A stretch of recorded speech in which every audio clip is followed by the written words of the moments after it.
I have used WordPress to begin the process of blogging. This allowed me to be more organised within planning ideas and constructing my final piece. It was extremely easy to refer back to, much easier than paper-based work.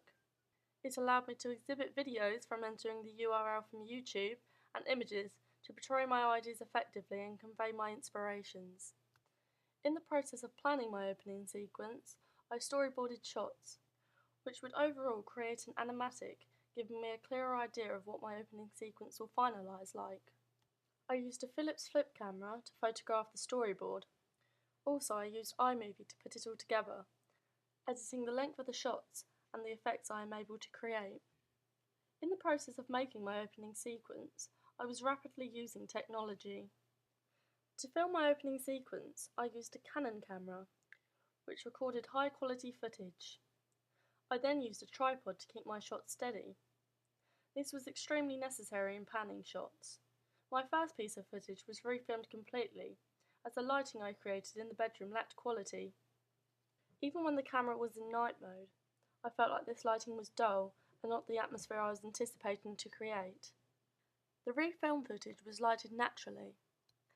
This lighting suggested that this character is depressed, which is what I was anticipating to create. To edit my final piece, I used Final Cut Express on an Apple Mac. This allowed me to tint shots, making a specific saturated colour, setting the dull mood effectively. It also allowed me to add transitions, so my piece could fade in from black at a slow pace to set an appropriate pace and mood. I also incorporated my titles using Final Cut Express. Some of my titles panned, which was difficult to create. Certain timings and positions had to be set for the titles to contain movement. For all my production cards, I used LiveType. They had a multiple of effects, which I could select to create the production company card I was aiming for. Other aspects, such as movements, duration, colour and size, I also selected. After viewing the first edit, my focus groups felt like there was not enough ambient sounds, which could potentially help build tension.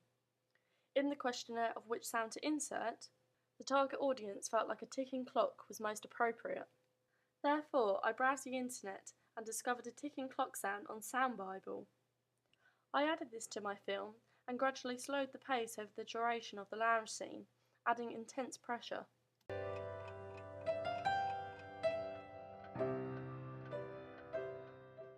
The technology I have used has enhanced my learning tremendously and has a vast impact within the final piece.